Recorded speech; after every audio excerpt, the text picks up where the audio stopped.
Welcome back to Timeless Wisdom, where we explore the profound guidance of the Quran and discover how its timeless wisdom can illuminate our lives. Today, we're delving into a topic that's both fascinating and deeply relevant to our journey as believers: the intricate connection between faith, action, and reward. Specifically, we'll be focusing on Surah Al-Baqarah, verse 25, and its surrounding verses. One thing that always strikes me about the Quran is its powerful use of imagery, especially when describing paradise and hell. It's almost as if these vivid descriptions are strategically placed to motivate us toward righteousness. Wouldn't you agree? Absolutely. The Quran employs this contrast masterfully. Imagine yourself reading about the consequences of disbelief, the searing fire, the utter despair, and suddenly you're transported to a lush garden with rivers flowing beneath, a place of eternal peace and joy. This juxtaposition is not accidental, it's a potent reminder of what's at stake, urging us to strive for paradise and avoid the path leading to hellfire. It's like a wake-up call, isn't it? Not just a fear tactic, but a genuine call to action. It makes you realize that our choices in this life have profound consequences in the hereafter. This idea of consequence brings to mind the concept of double success, something that's mentioned in the Quran. Can you elaborate on what that means? That's a great observation. You see, many people might think that success in the hereafter is simply about entering paradise. But the Quran paints a more nuanced picture. True success, as described in verse 3.185, is twofold. It's about being delivered from the fire and admitted to paradise. Both aspects are crucial. Escaping the punishment of hellfire is a significant victory in itself, and it amplifies the joy of attaining paradise. It's like experiencing relief from intense pain. The subsequent comfort feels even sweeter. So it's not just about reaching a destination, but also about the journey and the challenges we overcome. And this makes me think about the concept of the bridge over hellfire on Judgment Day. It's a vivid image that stayed with me since childhood. But why would believers who are destined for paradise even have to cross such a bridge?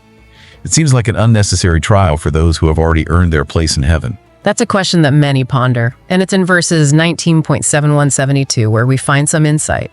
The bridge, while described as a physical pathway, is also a symbolic representation. For believers, it's an opportunity to witness the consequences of disbelief firsthand, to see the torment that they've been spared from. This experience deepens their gratitude for God's mercy and strengthens their resolve to remain steadfast in their faith. It's a stark reminder of what could have been, isn't it? And that brings us back to Surah Al-Baqarah, verse 25, which says, "Give good tidings to those who have faith and do righteous deeds." This phrase, "give good tidings," it's full of hope and promise. What's the deeper significance behind it? Good tidings, in essence, is the announcement of something joyful, the opposite of a warning. In this context, it signifies God's promise of paradise to those who believe and act righteously. It's a message of assurance, a beacon of light for those striving to live a life pleasing to God.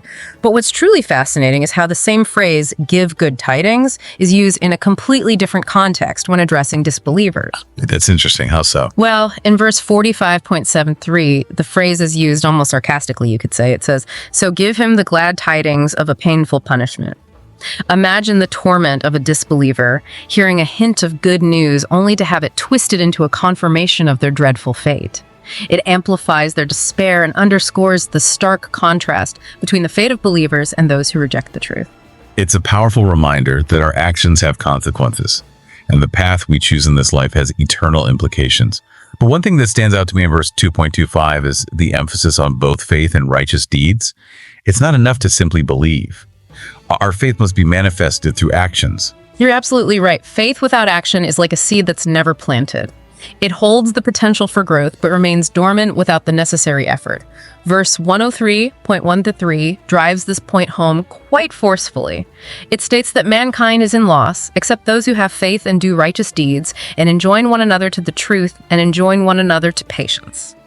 Action is the fruit of genuine faith, the tangible evidence of our commitment to God. It's like saying, "Show me your faith without using words, and I will show you my faith by my actions." Exactly. Think about it. Our actions are a reflection of what we truly believe. If you believe in the importance of education, you'll dedicate yourself to studying. If you believe in the power of kindness, you'll make an effort to be compassionate towards others. So in the context of Islam, believing in God should naturally lead to actions that reflect that belief. Precisely. And this is beautifully illustrated in verse 41.33, which highlights the importance of actions aligning with our declaration of faith. It says, "And who speaks better than someone who calls people to God, does what is right, and says, I am one of those devoted to God." Our actions should speak louder than our words, demonstrating the sincerity of our belief. Actions speak louder than words. It's a universal truth. But why is this emphasis on actions so crucial, especially within the framework of Islam? Islam is a way of life, a holistic system that guides every aspect of our existence. It's not just about personal piety, it's about building a just and compassionate society. And that requires action, not just intention. Remember verse 3.18, where God, angels, and those with knowledge bear witness to God's oneness. This verse emphasizes the importance of aligning our actions with our belief in God's unity, recognizing that He is the source of all truth and justice. When our actions contradict God's teachings, our faith becomes irrelevant to societal progress. It's through our actions that we contribute to the betterment of humanity, fulfilling the purpose for which we were created. So we've established that consistently engaging in righteous deeds is not just about earning rewards in paradise, but also about manifesting our faith and contributing to a better world. But how do we translate this understanding into action in our daily lives? That's something I think a lot of people struggle with. Where do we even begin? That's where the beauty of the Quran's guidance truly shines. It doesn't just lay out these grand principles. It offers practical wisdom for integrating them into our everyday lives. It's not about waiting for grand gestures or heroic acts. It's about cultivating a mindset of righteousness in every moment, in every interaction. So it's about those seemingly small acts of kindness, honesty, and compassion that we might sometimes overlook, the kind of things that might seem insignificant on their own, but collectively weave the fabric of a righteous life. Exactly. Think of it like building a beautiful mosaic. Each individual tile might seem small and inconsequential on its own, but when placed together with care and intention, they create a stunning masterpiece. Similarly, our everyday actions, when guided by faith and sincerity, contribute to the larger picture of a life well lived. That's incredibly empowering, isn't it? It means that everyone, regardless of their circumstances, has the capacity to make a difference, to contribute to the well-being of themselves and others. Absolutely. And this is precisely what the Quran encourages us to do, to strive for excellence in all that we do, whether it's in our relationships, our work, our interactions with our community, or even in our private moments of reflection. I'm curious, can you give us some specific examples of how we can apply these teachings in our modern lives? And sometimes it's helpful to have those tangible real-life scenarios to help us connect the dots. Of course. Let's take the example of honesty. In a world where deceit and manipulation often seem to be the norm, the Quran reminds us of the paramount importance of truthfulness in all our dealings. It's about building a foundation of trust and integrity, not just in our words, but also in our actions. Think about how much more harmonious our relationships would be, how much more productive our workplaces would be, if honesty were truly at the forefront. It's about creating a culture of accountability, both individually and collectively. It makes me think about the concept of amana, the trust that God has bestowed upon us. We're entrusted with our own selves, our families, our communities, and even the resources of this earth. Honesty and integrity are essential for upholding that trust. You've hit the nail on the head. And it's not just about avoiding major acts of dishonesty. It's about being truthful in even the smallest of matters. The Prophet Muhammad, peace and blessings be upon him, was known for his impeccable honesty, even in business dealings. He emphasized that trustworthiness was one of the most important qualities a believer could possess. That's a beautiful example. And it highlights how these teachings are not just theoretical concepts, but practical guidelines for living a virtuous life. Another area where I think we can apply these teachings is in our financial dealings. Absolutely. You know, the principles of honesty, hard work, and financial responsibility are deeply embedded within the teachings of Islam. The Quran repeatedly warns against extravagance and encourages us to live within our means, being mindful of both our needs and the needs of others. It's about finding that balance between our material aspirations and our spiritual obligations. Precisely. It's not about denying ourselves the good things in life, but rather about approaching our finances with wisdom and moderation. The Quran actually uses the analogy of spending in the way of God, being like a seed that multiplies manifold. So it's not just about abstaining from spending, but also about spending in ways that are beneficial and aligned with our values. I've heard it said that wealth is a test from God, a means by which our character is revealed. That's a profound insight. And it reminds us that true wealth lies not in the accumulation of possession, but in our connection with God, our generosity towards others, and our contribution to the betterment of society. It's about recognizing that everything we have is a gift from God, and we're accountable for how we use it. This brings to mind the concept of zakat, the obligatory charity that purifies our wealth.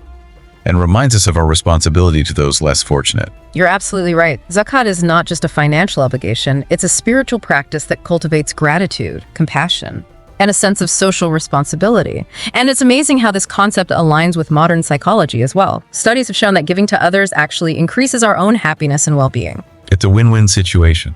By fulfilling our Islamic obligations, we not only contribute to a more just and equitable society, but also reap the psychological benefits of generosity and compassion. It's fascinating how these ancient teachings are so relevant to our modern understanding of human psychology. It really is. And this is what I find so compelling about the Quran. Its wisdom is timeless, and it continues to offer guidance and insights that are applicable to our lives no matter what challenges we face. It's a reminder that true fulfillment comes not from chasing fleeting material pleasures, but from living a life of purpose, meaning, and service to God and humanity. We've talked a lot about the importance of action, but I think it's also important to acknowledge that the path to righteousness isn't always easy. We inevitably face challenges, setbacks, and moments of doubt.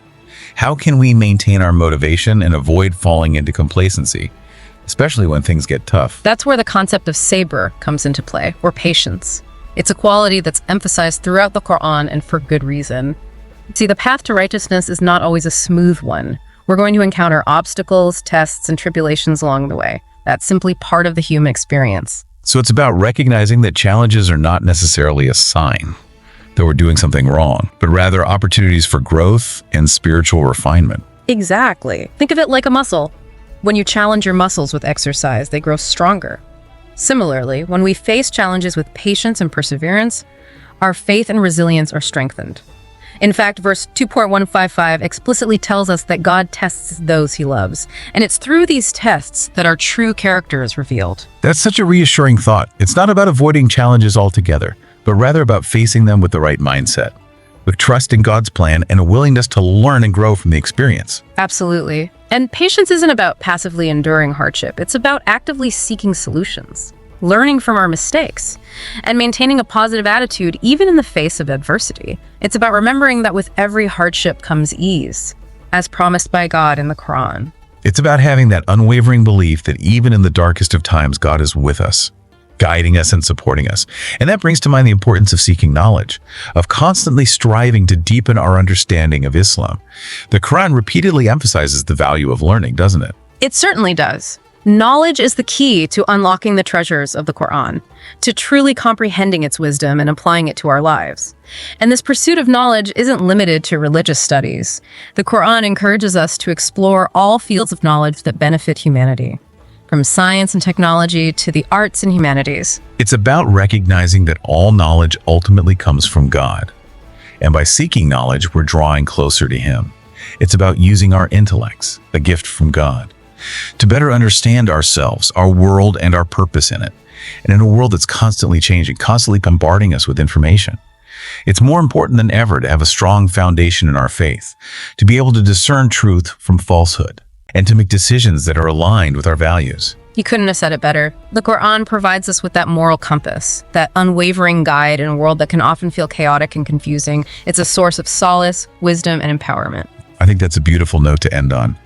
The Quran, with its timeless wisdom, is a gift to humanity, offering guidance and inspiration for all aspects of our lives. By studying it, reflecting upon its teachings, and striving to apply them in our daily lives, we can unlock our full potential and contribute to building a better world. Thank you so much for sharing your insights with us today. It's been a truly enlightening conversation. It's been my pleasure. And remember, the journey of faith is ongoing. Let's continue to support one another, to seek knowledge, and to strive to live lives that are pleasing to God. And to our listeners, we encourage you to continue this exploration as well. Delve deeper into the Quran, seek out knowledgeable teachers, and connect with other believers who can support you on your journey. Even small acts of righteousness can have a ripple effect, creating positive change in ourselves and in the world around us. And for those of you seeking practical guidance on aligning your entrepreneurial endeavors with Islamic principles, be sure to check out our channel, The Broke Entrepreneur. Until next time, remember, the Quran's wisdom is timeless. Apply it today.